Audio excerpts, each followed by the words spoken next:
வணக்கம். இன்னைக்கு நாம ஒரு முக்கியமான நாம அடிக்கடி மறந்துடுற ஒரு விஷயத்த பத்தி தான் இந்த விளக்க உரையில பார்க்க போறோம். நம்ம நேரத்தை உண்மையிலே எதுக்கு செலவிடணும், அது எப்படி சரியா பயன்படுத்துறதுன்னு ஒரு குயிக் அனாலிசிஸ் பண்ணலாம். வாங்க நேரா விஷயத்துக்கு போவோம். நீங்க என்னைக்காவது இத கவனிச்சிருக்கீங்களா? நாம ரொம்ப சின்ன தேவையற்ற விஷயங்களுக்கு நம்மளோட பெரும்பான்மையான நேரத்தை செலவழிக்கிறோம். இதுதாங்க இன்னைக்கு நம்ம விவாதத்தோட மையப்புள்ளி. நம்ம எல்லார்கிட்டயும் இருக்கிற ஒரு மிகப்பெரிய பிளைண்ட் ஸ்பாட் இதுதான். இது எவ்ளோ பெரிய உண்மைன்னு போக போக உங்களுக்கே புரியும். பகுதி 1. மறக்கப்பட்ட அடிப்படை தேவைகள். நாம உயிர் வாழ்றதுக்கு மிக மிக அவசியமான, ஆனா நாம சுத்தமா கண்டுக்காத சில அடிப்படை விஷயங்கள்ல இருந்து ஆரம்பிக்கலாம். காற்று, நீர், உணவு, இது 3 தான் நம்மளோட உயிர் நாடி இல்லையா? ஆனா இதோட தரம் பத்தி நாம எவ்வளவு தூரம் யோசிக்கிறோம்னு கேட்டா அங்க ஒரு பெரிய கேள்விக்குறி தான் நிக்குது. நம்மளோட ஒட்டுமொத்த கவனமும் எனர்ஜியும் வேற எங்கேயோ வீணாயிட்டு இருக்கு. நாம சுவாசிக்கிற காற்று, குடிக்கிற தண்ணி, சாப்பிடுற உணவு, இதெல்லாம் நாம எப்படி அசால்ட்டா டீல் பண்றோம்னு கொஞ்சம் யோசிச்சு பாருங்களேன். உதாரணத்துக்கு காற்றையே எடுத்துப்போம்.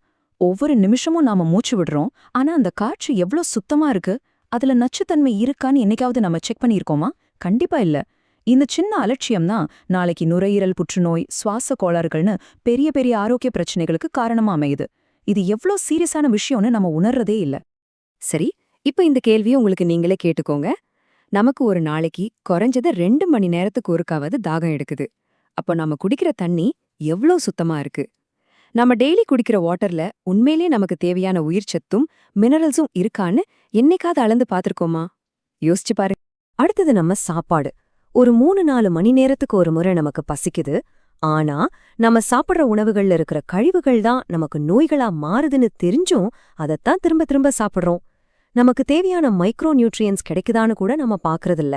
திருக்குறள் மாதிரியான 37 அறநூல்கள்ல மாமிச உணவு சாப்பிடுறதுனால வர விளைவுகளை பத்தி ரொம்ப தெளிவா எச்சரிச்சிருக்காங்க. இவ்ளோ பழமையான ஆழமான அறிவியலை நம்ம என்னைக்காவது சீரியஸா எடுத்துக்கிட்டு இருக்கோமா? பகுதி 2. தேவையற்ற விவாதங்களும் கவனச்சிதறல்களும். சரி, இந்த மாதிரி நம்ம உயிர் வாழ்றதுக்கு தேவையான அடிப்படை விஷயங்களையே நம்ம கவனிக்கலைன்னா அப்புறம் நம்ம நேரத்தை எதுதான் திருடிட்டு இருக்கு? உண்மை சொல்லணும்னா நம்ம சுத்தி ஒரு மிகப்பெரிய சமூக வலை பின்னப்பட்டிருக்கு. நம்மால எந்த மாற்றத்தையுமே கொண்டு வர முடியாத, முற்றிலும் தேவையற்ற சின்ன சின்ன விஷயங்களை பத்தி நம்மள விவாதிக்க வைக்கிறது தான் இதோட முக்கியமான நோக்கமே. ஆமாங்க, நம்ம அடிப்படை தேவைகளை பத்தி நம்மள சிந்திக்க விடாம தடுக்கிறதுக்கு பின்னாடி இப்படி ஒரு பெரிய ட்ராப் இருக்கு. அரசியலை நாம எப்படி பாக்குறோம்னு கொஞ்சம் யோசிக்க வேண்டிய நேரம் இது. ஒரு கட்சிக்கு ஓட்டு போடுறதுங்கிறது ஒரு ஒற்றைச் செயல். அதுக்காக 24 மணி நேரமும் அந்த கட்சிக்கு நம்ம வக்காலத்து வாங்கிக்கிட்டே இருக்கணும்னு எந்த அவசியமும் இல்ல. ஓட்டு போடுற வரைக்கும் நாம வாக்காளர், அதுக்கப்புறம் நாம வரி கட்டுற சாதாரண குடிமகன். நமக்கான சேவைகள் சரியா கிடைக்காதப்போ அதை தட்டி கேட்கறது தான் உண்மையான பொறுப்பு. அதை விட்டுட்டு கண்மூடித்தனமா கட்சிக்கு விசுவாசமா இருக்கிறது நம்ம நேரத்தை நாமளே குப்பையில போடுறதுக்கு சமம். பகுதி 3. இலட்சியம் மற்றும் யதார்த்தத்திற்கு இடையிலான முரண்பாடு. இத பத்தி இன்னும் கொஞ்சம் பிராக்டிக்கலா பார்க்கலாம். ஒரு பக்கம் பாத்தீங்கன்னா சாதாரண மக்களும் ரசிகர்களும், இன்னொரு பக்கம் பிரபலங்களும் தலைவர்களும். நாம யாரையெல்லாம் கொண்டாடுறோமோ அவங்க ரொம்பவே ஹெல்தியான உணவுகளை சாப்பிடுறாங்க, அவங்க உடம்ப ஃபிட்டா வச்சுக்கிறாங்க, அவங்களுக்கான சுத்த கரெக்டா சேர்த்துக்கிறாங்க. ஆனா சாதாரண மக்களாகிய நாம அவங்களுக்காக இன்டர்நெட்ல அடிச்சுக்கிட்டு நம்ம பொன்னான நேரத்தையும் ஆரோக்கியத்தையும் இழந்துட்டு இருக்கோம். இது எவ்ளோ பெரிய முரண்பாடு பாத்தீங்களா? சோ இப்போ ஒரு முக்கியமான கேள்வியை நான் முன்வைக்கிறேன். நீங்க சோஷியல் மீடியாவை பயன்படுத்துறீங்களா, இல்ல அதை உங்களை பயன்படுத்துதா?